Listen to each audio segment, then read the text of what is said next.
ഇതേ നോക്കിയ രാജ, ആ പോലീസുകാരെ വെറുതെ വിടരുത്. അണ്ണൻ്റെ മനസ്സ് അവർ വേദനിപ്പിച്ചു. പിന്നെ ചേട്ടൻ ചെയ്യുന്ന ജോലിക്ക് പോലീസുകാർ പിടിച്ചോണ്ട് ഈ പാലാഭിഷേകം ചെയ്യാൻ പോകുന്നേ? എന്താടാ പറഞ്ഞേ? കഴിവരുടെ മോനെ, അത്രയ്ക്ക് വലിയ ആളായോ നീ? അണ്ണനെ കളിയാക്കാറായോ നീ? ഡാ ഭരത്തെ, നിനക്കുള്ള അതേ ദേഷ്യവും വിശ്വാസവും എനിക്കും ഉണ്ട്.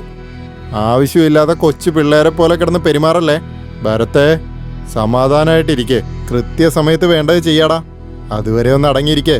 കാര്യങ്ങളൊക്കെ വെടിപ്പായിട്ട് അപ്പം ചെയ്യാം. എല്ലാത്തിനും ഒരു സമയമുണ്ട്. ആ സമയം വന്നവരെയും വെയിറ്റ് ചെയ്യാം. മനസ്സിലായോ? ഇല്ലടാ, ഇന്നലെ പോലീസില്ലേ നമ്മുടെ അണ്ണനെ വളഞ്ഞപ്പോൾ ഉണ്ടല്ലോ, എനിക്ക് എന്താ ചെയ്യേണ്ടതെന്ന് അറിഞ്ഞില്ലടാ. ഭാഗ്യത്തിന് ആ ഭഗവാന്റെ കരുണ കൊണ്ടാ നമ്മുടെ അണ്ണനെ രക്ഷിക്കാൻ പറ്റിയത്. നമ്മളെന്തെങ്കിലും ചെയ്തേ പറ്റുള്ളൂ രാജ. മനസ്സിലായോ?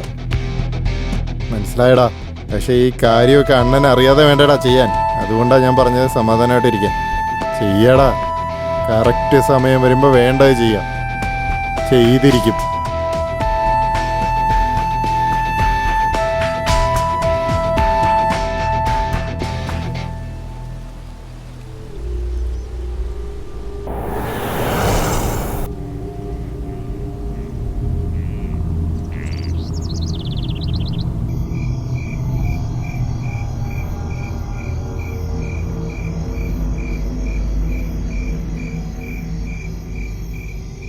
അണ്ണാ, ആ പോലീസുകാരെ വെറുതെ വിടരുതണ്ണാ.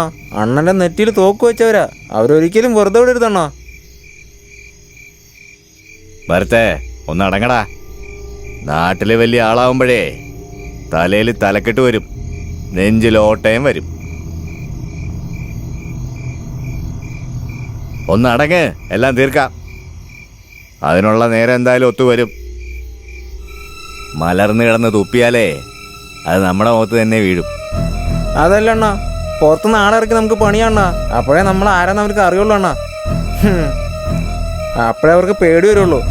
ശംഖ് നമ്മുടെ കയ്യിലാ ഉള്ളേ. സമയം വരും, അപ്പൊ നീ തന്നെ എടുത്ത് ഊതിക്കോ.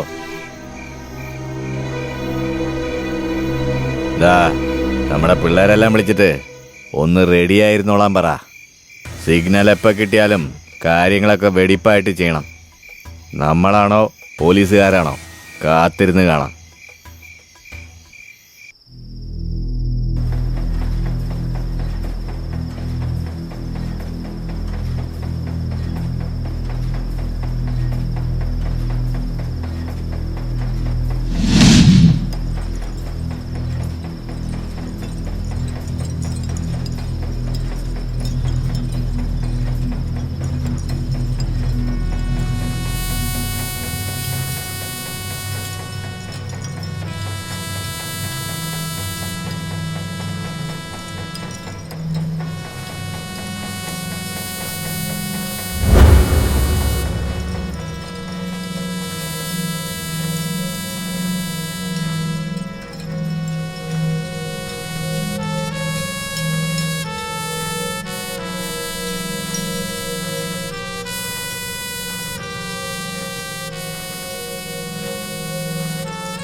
സർ, ഇവളാണ് നന്ദിനി.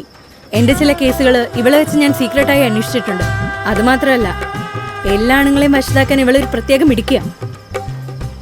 ഈ കാര്യത്തിലും നമുക്ക് ഇവളെ വെച്ചൊന്ന് അന്വേഷിച്ച് നോക്കിയാലോ?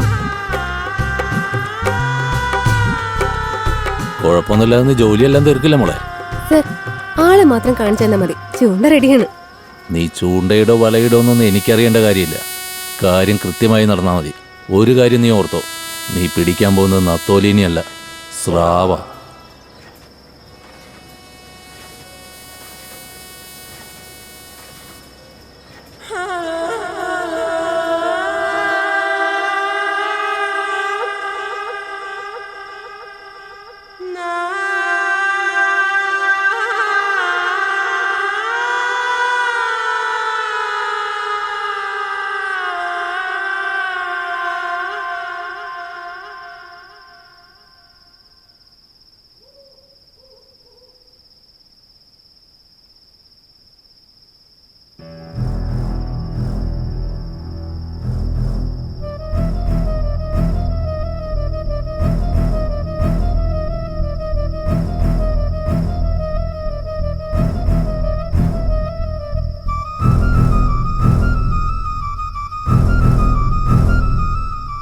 ഇവനാണ് കലിവർദ്ധൻ. ഭരതാ വണ്ടി ഇടറാ. ശരി അണ്ണ.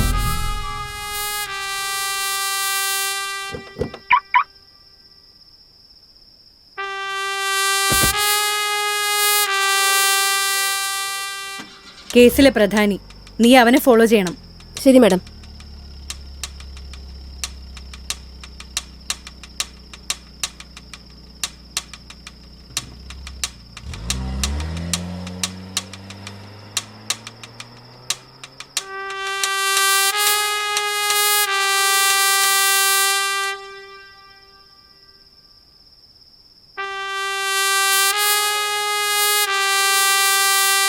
ഹലോ, ഇവിടെ റൂം ബുക്ക് ചെയ്തിരുന്നു. കീ തരോ?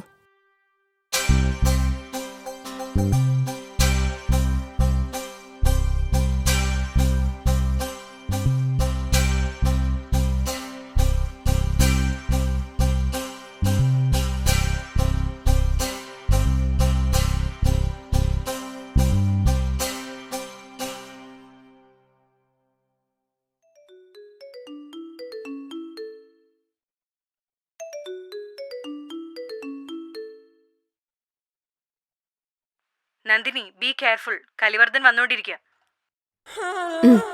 ഓക്കെ, ഞാൻ നോക്കിക്കോളാം.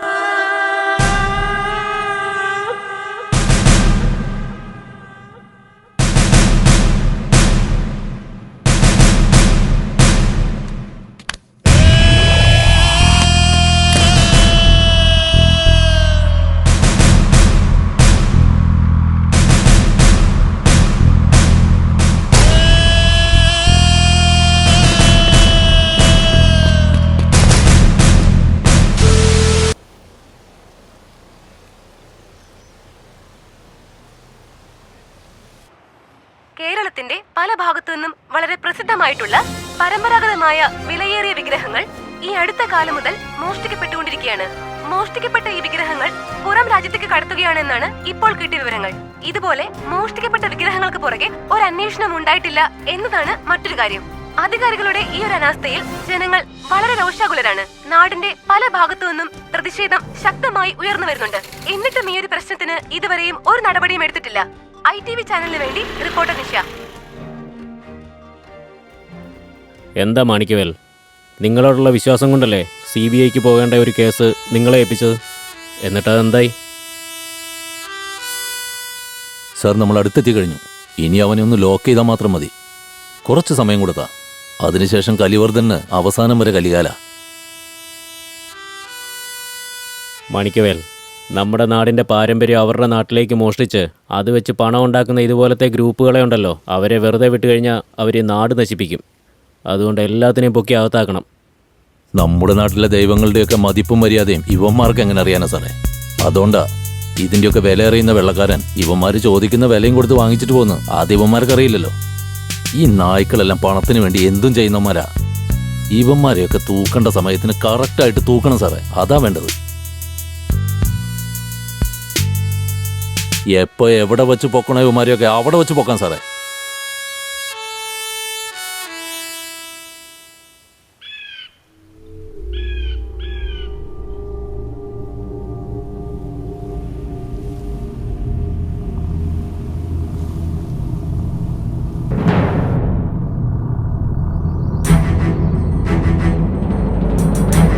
ഇവളുമാരെയൊക്കെ വിശ്വസിച്ചത് നമ്മുടെ തെറ്റായിപ്പോയി. ഡിപ്പാർട്ട്മെന്റ് എങ്ങാനും അറിഞ്ഞാ എന്റെ മാനം തന്നെ പോവും. എന്ത് ചെയ്യോ എങ്ങനെ ചെയ്യോ എന്ന് എനിക്കറിയണ്ട. ഇന്ന് രാത്രി തന്നെ കലിവർദ്ധനെ പൊക്കണം. സോറി സർ, അവളെ പറ്റി അറിയാതെ റെക്കമെൻഡ് ചെയ്തത്. നിങ്ങളെ പറഞ്ഞിട്ട് കാര്യമില്ലെന്നേ. സാറ് നിങ്ങളെ വിശ്വസിച്ചില്ലേ? അതുകൊണ്ടാണ് ഇങ്ങനെയൊക്കെ സംഭവിച്ചത്. വിട്ടുകള രമേശ് സാർ, ഇനിയിപ്പോ എന്ത് ചെയ്യാനാ?